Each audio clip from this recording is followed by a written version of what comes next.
সকলের মধ্যে আমি ছিলাম এক এবং অদ্বিতীয়।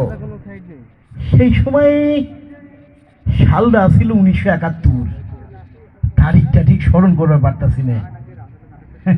হ্যাঁ, মনে পড়ছে, তারিখটা ছিল ডিসেম্বরের 14। চেয়ারম্যান সাহেব আমার খবর দিল আইতে, দেখি চেয়ারম্যানের বেহাল অবস্থা। আমি তাহলে কইলাম, কি ব্যাপার চেয়ারম্যান সাহেব, আপনার বেহাল অবস্থা কেন? চেয়ারম্যান আমারে কইল, উপর থেকে মুক্তি বাহিনী যেভাবে আমাকে মারতে শুরু করছে, তাতে আমাকে দিন শেষ হয়ে আসতে আছে। তাই উপর থেকে অর্ডার আইছে, এদেশের কিছু মাথা লোককে শেষ করে দিতে হবে, যাতে দেশটা পঙ্গু হয়ে যায়, অচল হয়ে যায়। তখন আমি তারে কইলাম, আমার কি করা লাগবে এই কথা কন। উনি কোনো কিছু না কয়া আমার হাতে একটা লিস্টি ধরায় দিল। লিস্টির পয়লা নাম্বারে দেখি তরুণী মাস্টারের নাম। গেলাম তার বাড়ি, ডাক দিলাম, মাস্টার সাহেব, ও মাস্টার সাহেব। ঘরের ভিতর থেকে আওয়াজ আসলো, কে কে ডাকে এত রাইতে? মাস্টার সাহেব, আমি চান্দু মোল্লা, চেয়ারম্যান সাহেব আপনার সালাম দিছে। কোনো কিছু না ভেবে ঘর থেকে বাইরে আসলো তরুণী মাস্টার। শীতের রাত, খুঁটখুটে আন্ধার, চারিদিকে শুনশান। মাঝে মধ্যে কদম গাছে ডেকে ওঠে একটা হুতুম পেঁচা আর গৃহস্থ বাড়ির ক্ষুধার্ত কুকুর। তারপর মাস্টারে বললাম, মাস্টার সাহেব, চেয়ারম্যান সাহেব আপনার সালাম দিছে, কি জানি কথা আছে। উনি কোনো কথার আকপাস না বাইরে আমার সাথে গেল। তারপর নিয়ে গেলাম গাংপার।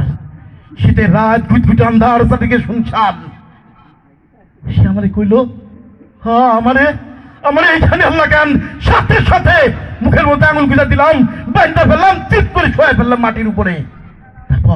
তারপর কোমরতে গরু জবাই করা ছুরিটা বাই করে নিয়ে চালাই দিলাম তার গলায়।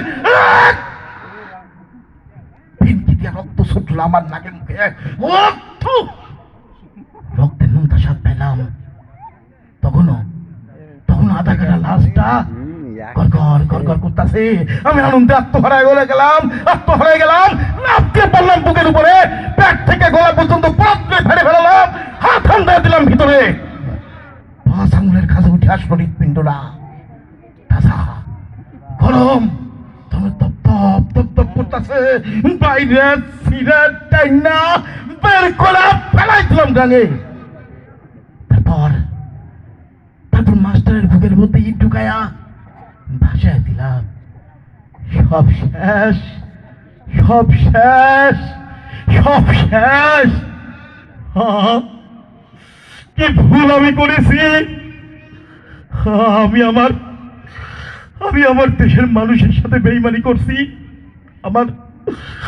আমার এই দুই হাতে তরুণী মাস্টারের রক্ত লাগিয়ে আছে। আমি মুছবার চাই, কিন্তু মুছে না। আমার কেবলই জানি মনে হয় কারা এক বিশাল হাতুড়ি দিয়ে আমার এই বুকটার উপরে পেটাচ্ছে। আমি চিৎকার করে কাঁদতে চাই, কিন্তু কাঁদতে পারি না। আমার হাত থেকে কি তরুণী মাস্টারের রক্ত কোনোদিন মুছবো না? হে খোদা, আমার হাত থেকে তরুণী মাস্টারের রক্ত কি কোনোদিন মুছবো না? ধন্যবাদ সবাইকে।